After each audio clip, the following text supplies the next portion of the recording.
is because, as I said to you, the prophetic ministry is so dangerous and people don't get it.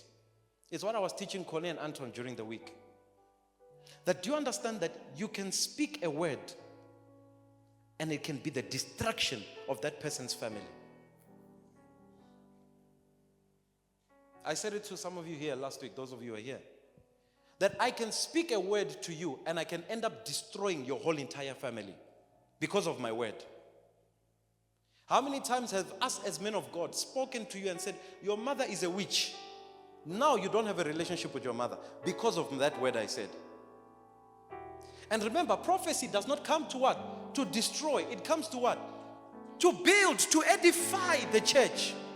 So if what I'm speaking is not edifying, if it is breaking, it's not God who spoke. That's why you have a lot of people, they are just going around prophesying, but they don't understand how much destruction they have done. I was telling them, when I come and I preach to and I say, let's open this Bible. All right? Do you know the message that I'm bringing to you can either cause you to succeed or to fail? Because the truth of the matter is the church of now is not the church of old. The church of old used to read their Bible, but this modern church does not read their Bible. That's the truth. Now, when I'm coming to preach to you about faith, and the faith does not work, you may end up backsliding because of the message that I prepared for you. So people don't understand the weight that as a man of God you have. Because I've preached a message and I've said, as husbands, conduct yourself in this way, treat your wife in this way. And you find when you do that, a marriage is broken. Not because I didn't prepare a message, but because when I prepared the message, did the Lord really speak to me? I was telling Connie and Anton, I said, guys, do you understand that when I'm preparing a message to teach in church, I can spend even a year just preparing one sermon. I read books. You come to my house, I read books. I have books on everything. I listen to people ministering. Our Father, I will listen. I will sit down and I will listen. When he talks about faith, what does he say? Why is it the partners of PSBM are prospering, yet the partners of Vow Branch are not prospering? I need to go and investigate. Why is it there are testimonies like this and there are not testimonies like, what is happening? Where am I going wrong? Because I need to understand that the way I deliver a message or the way I deliver a prophecy to you, it should change your life. Ladies and gentlemen, a man of God is holding destinies in his hands. That's why today most people, they're just opening churches left, right, and center, but they don't understand what they are carrying.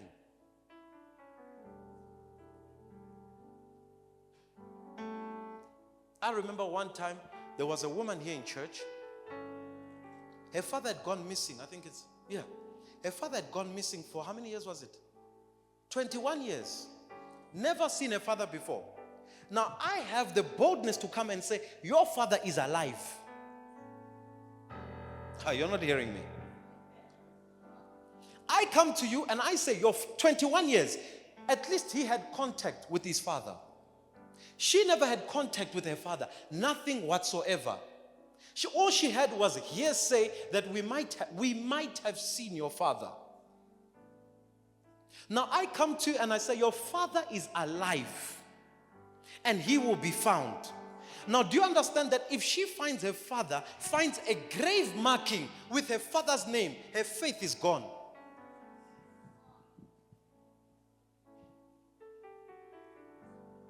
So when we are standing behind the pulpit here, we are not standing here as a joking matter.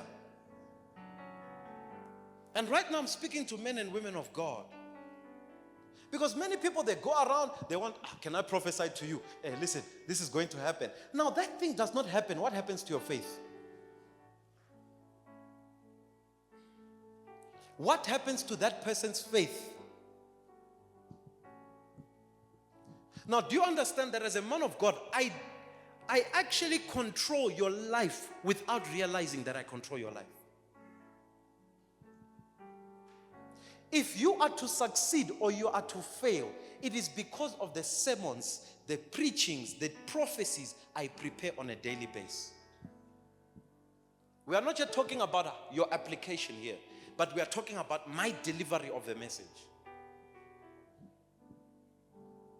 So church is not a thing that we do to just, like we don't have anything else to do. Church is something that we take serious. I don't sleep because of this pulpit. I don't sleep. I don't even remember the last time where I could actually sleep for 2 hours without being disturbed. At least you can sleep, you can even snore. I don't even remember the last time I snored.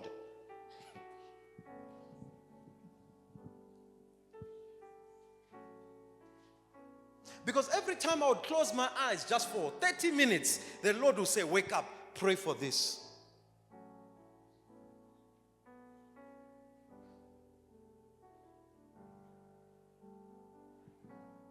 So people think when we're coming to church, it's just a thing. That's why I always tell people that when you are coming to church, come in a serious way, knowing that you are going to meet your solution.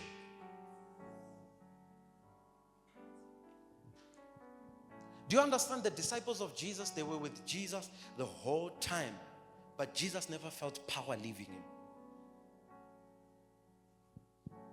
But a woman who left her house and said, I'm going to the location where Jesus will be. And she touched the hem of his garment. And you know what happened? Jesus stopped and said, who touched me? He said, who touched me? Now you can imagine wherever Jesus was, there were thousands and thousands of people. But how come when everyone else was touching Jesus, no one? Jesus never felt anything. It's because when the woman went to where Jesus was, she went there knowing that my solution is in this place.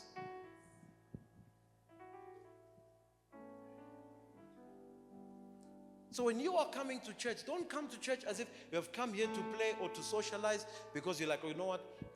We're going to wake up at 9. We're going to be in church from 9 up until 12 or 2. And then we know at least half of the day is gone. Then I come home, I cook for the kids, because if I sit at home, I'll be bored. No, it doesn't work like that. It doesn't work like that. I am a deliverer of destinies. Now, if I don't understand what I am holding, I will be careless with it.